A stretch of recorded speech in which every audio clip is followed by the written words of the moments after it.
चौकशी आपलेच उपमुख्यमंत्री करताय किंवा त्यांचं सरकार करताय, त्याच्यामध्ये काही बाहेर निघायचं नाही आहे. आणि त्यामुळे चौकशी पूर्ण होईपर्यंत पूर्ण राजीनामा द्यायची मागणी नाही.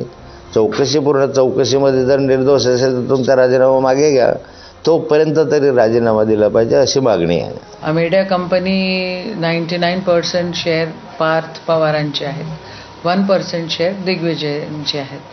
दिग्विजय पाटील ते पण त्यांचे नातेवाईक आहेत. तर दिग्विजय पाटीलवर FIR होतो, पार्थ पवारवर FIR होत नाही.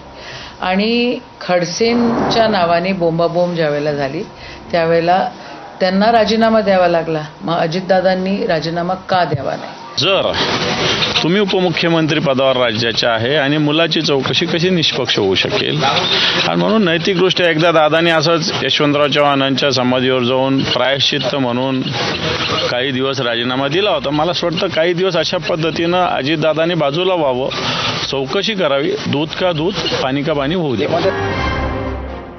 जो न्याय खडसेंना तोच अजित पवारांना लावा असं सांगत शिवसेना उद्धव बाळासाहेब ठाकरे पक्षाचे प्रमुख उद्धव ठाकरे यांनीही दादांच्या राजीनाम्याची मागणी केली आहे. कसलं प्रकरण आहे? जमीन घोटाळा. मुख्यमंत्री इकडे शेतकऱ्याची जमीन वाहून गेले, ती जमीन बघायला येत नाही, त्याला मदत द्यायला येत नाही, पण तिकडे अजित पवारनी जी जमीन खाल्ले ती त्याच्यावरती पांघरून घालायला तिकडे बसलेले आहेत. हे भ्रष्टाचारांना पाठीशी घालणारं सरकार आहे, शेतकऱ्यांच्या मदतीला येणारं सरकार नाही.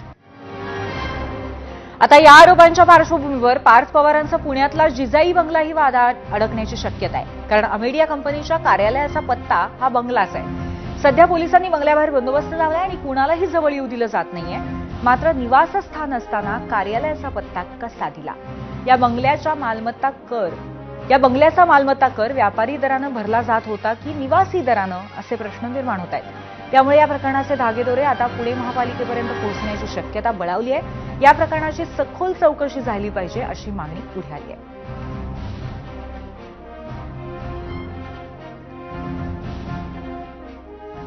आणि या प्रकरणामध्ये अंजली दमानिया काय म्हणाल्या पाहूयात. मोठाच्या मोठा फ्रॉड आहे आणि सगळ्यात महत्वाचं म्हणजे ते 300 कोटीचा व्यवहार झालाय की नाही. जर ते 300 कोटी आले असतील तर ते कोणाचे आले, कसे आले, कुठून फिरवले, या सगळ्या गोष्टीची चौकशी होणं अपेक्षित आहे. आता याच्यासाठी 10 कोटीचा वरचा व्यवहार असला तर पोलिसांकडनं तो EOW कडे गेला पाहिजे. म्हणून माझी मागणी अशी आहे की हे EOW आणि EDने पैशाची चौकशी करावी. अजित पवारांचा राजीनामा हा झालाच पाहिजे. आणि यावेळेस मी तर ठरवलंय की मी वेड्यासारखं लढणार आहे जोपर्यंत या व्यक्तीला आता धडा शिकवत. आणि याबरोबरच 0 आवरमध्ये एक छोटासा ब्रेक घेतोय, लगेच परत येतोय.